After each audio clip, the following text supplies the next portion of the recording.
welcome to my video. So, in this video, I want to share about emotional abuse. But before I start this video, let me introduce myself. My name is Mutik Ramdini. I'm a student college at Stie Pasundan in my major is management. The purpose of making this video is to fulfill the final assignment for English course taught by Mrs. Stie. And I want to apologize for this low quality of this video. It may be some noise too. But I hope you can enjoy with my content and also the message from this video conveyed well to you all. So without any further ado, let's start the video. Did you know what is emotional abuse? Emotional abuse involves controlling another person by using emotion to criticize, embrace, shame, blame, or otherwise manipulate them. While most common in dating and married relationship, mental and emotional abuse can occur in any relationship, including among friends, family members, and co-workers. In general, a relationship is emotionally abusive when there is a consistent pattern of abusive words and bullying behavior that wear down a person's self-esteem and undermine their mental health. The underlying goal of emotional abuse is to control the other person by discrediting, isolating, and silencing them. It is one of the hardest forms of abuse to recognize as it can be subtle and insidious, but it can also be overt and manipulated. Either way, emotional abuse can chip away at your self-esteem, and you can begin to doubt your perception and reality. In the end, you may feel trapped. Emotionally abused people are often too wounded to endure the relationship any longer, but also too afraid to leave. So, the cycle repeats itself until something is done. So, what is it if someone got emotional abuse? There are several red flags of emotional abuse. Keep in mind that even if your partner, parents, co-worker, or friends only does a handful of these things versus doing them all, your relationship with them is still emotionally abusive. When considering your relationship, also remember that emotional abuse is often subtle. As a result, it can be extremely hard to detect the sign. If you are having trouble deciding whether your relationship is abusive, think about how your interaction make you feel. If you feel wanted, frustrated, confused, misunderstood, depressed, anxious, or worldly anytime you interact with the other person, chances are high to your relationship is emotionally abusive. Also, don't fall into the trap of telling yourself that it's not that bad and minimize the other person's behavior. Everyone deserves to be treated with kindness and respect, including you. Realizing this can help you stop the emotional abuse cycle.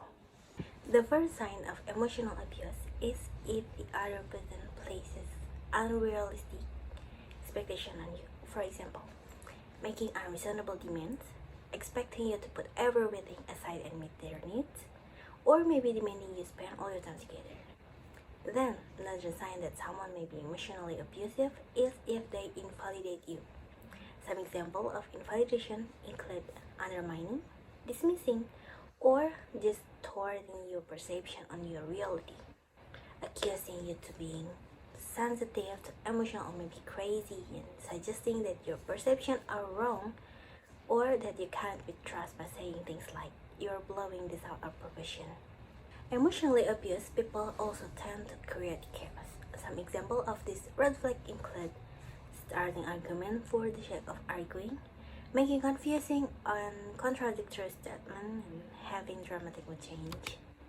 If someone tries to use your emotion against you, this is a sign of emotional abuse. For example, manipulating and controlling you by making you feel guilty, humiliating you in public or in private, using your fears, value, compassion, or other hard methods to control you or the situation.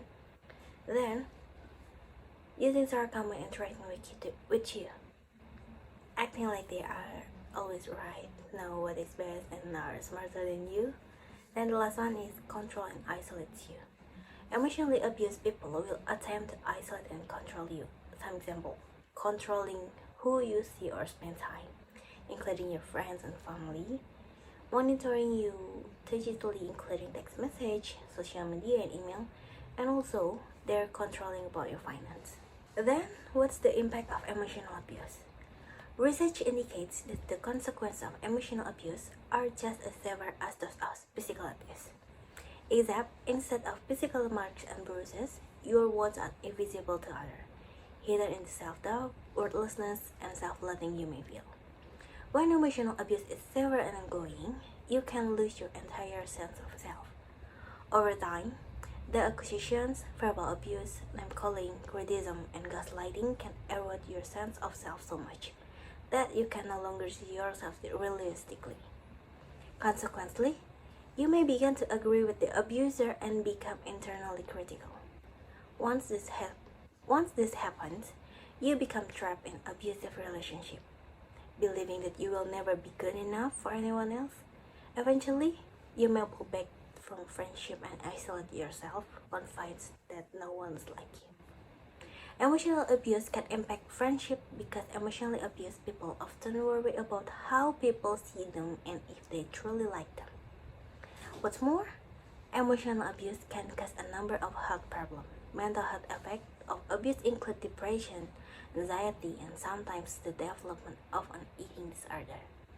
Being abused emotionally can also impact you physically, causing you to develop stomach ulcer, heart palpitation, and insomnia. And I have some tips for dealing with emotional abuse. The first step in dealing with an emotionally abusive relationship is to recognize the abuse. If you are able to identify an aspect of emotional abuse in your relationship, it is important to acknowledge that first and foremost. By being honest about what are you experiencing, you can begin to take control of your life again. Here are 7 more strategies for reclaiming your life that you can put into practice today. First is make yourself as a priority. Stop worrying about pleasing the person abusing you. Take care of your needs. Do something that will help you think positively and affirm who you are. Then establish boundaries. Do not communicate boundaries that you have no intention of keeping. Then stop blaming yourself. Stop blaming yourself for something you have no control over. Then realize you can't fix them. Remind yourself that you cannot control their actions and that you are not blamed for their choices. The only things you can control in your response to emotional abuse. Then avoid engaging. Do not engage with an abusive person.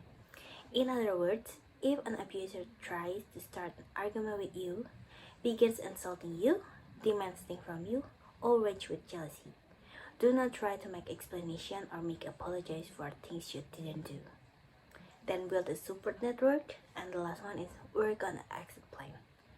If your partner, friends, or family member has no intention of changing or working on their poor choices, you will not be able to remain in the abusive relationship forever. It will eventually take a toll of you both mentally and physically. Maybe that's all I can say about emotional abuse. I hope you will become more aware about mental health, especially regarding emotional abuse, which of course happens a lot in our environment. Thank you for watching my video. See you in another video. Bye bye.